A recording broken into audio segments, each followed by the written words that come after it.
Trade setup for positional trading. Positional ట్రేడింగ్కి ముందుగా chart time frame అనేది 15 మినిట్స్లో పెట్టుకోవాలి. చార్ట్లో గోల్డెన్ రేషియో ప్రొఫైల్ అనే ఇండికేటర్ని 2 టైమ్స్ యాడ్ చేసుకోవాలి. ఒకటి డైలీ అనాలిసిస్ కోసం, రెండోది వీక్లీ అనాలిసిస్ కోసం. డైలీ లెవెల్ సెట్టింగ్స్లో ముందుగా ఫస్ట్ ఆప్షన్ అనేది చార్ట్ టైం ఫ్రేమ్ పెట్టుకోవాలి. గోల్డెన్ సపోర్ట్ అండ్ రెసిస్టెన్స్ అనే ఆప్షన్ ఎనేబుల్ చేసుకోవాలి. గోల్డెన్ సపోర్ట్ అండ్ రెసిస్టెన్స్ యొక్క టైం ఫ్రేము 1 డేలో పెట్టుకోవాలి. గోల్డెన్ సిపిఆర్ ఎనేబుల్ చేసుకోవాలి. పవర్ ప్యాటర్న్స్ అనేది డిఫాల్ట్గా ఎనేబుల్లో ఉంటుంది, దాన్ని అలానే ఉంచుకోవాలి. బ్రేక్అవుట్ ఐడెంటిఫైర్ అనేది డిఫాల్ట్గా ఎనేబుల్లో ఉంటుంది, దాన్ని అలానే ఉంచుకోవాలి. Buying pressure and selling pressure option enable చేసుకోవాలి. Buying pressure and selling pressure యొక్క టైం ఫ్రేమ్ని 5 మినిట్స్లో పెట్టుకోవాలి. లాస్ట్ ఆప్షన్ అనేది అది ఇండికేటర్లో ఆప్షన్ కాదు, ట్రేడింగ్ ఆప్షన్. అది ఎనేబుల్ చేసుకున్నా డిజేబుల్ చేసుకున్నా ఏమి ఇబ్బంది లేదు.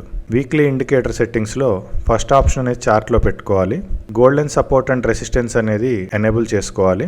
Golden support and resistance time frame 1 వీక్లో పెట్టుకోవాలి. గోల్డెన్ సిపిఆర్ ఎనేబుల్ చేసుకోవాలి. పవర్ ప్యాటర్న్స్ డిఫాల్ట్గా ఎనేబుల్లో ఉంటుంది, అది అలానే ఉంచుకోవాలి. బ్రేక్అవుట్ ఐడెంటిఫైర్ అనేది డిఫాల్ట్గా ఎనేబుల్లో ఉంటుంది, అది అలానే ఉంచుకోవాలి.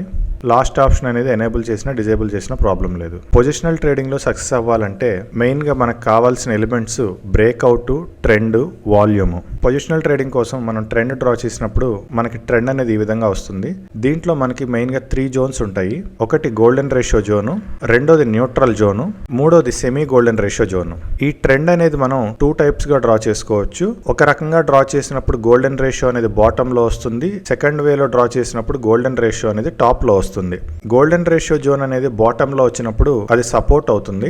గోల్డెన్ రేషియో జోన్ అనేది టాప్లో వచ్చినప్పుడు అది రెసిస్టెన్స్ అవుతుంది. ట్రెండ్ అనేది మనకి అప్ సైడ్ చూపిస్తున్నప్పుడు 90% ప్రైస్ అనేది ఫాల్ అవడానికి ఛాన్స్ ఉంటుంది. ట్రెండ్ అనేది డౌన్ సైడ్ చూపిస్తున్నప్పుడు 90% ప్రైస్ అనేది రైజ్ అవడానికి అవకాశం ఉంటుంది.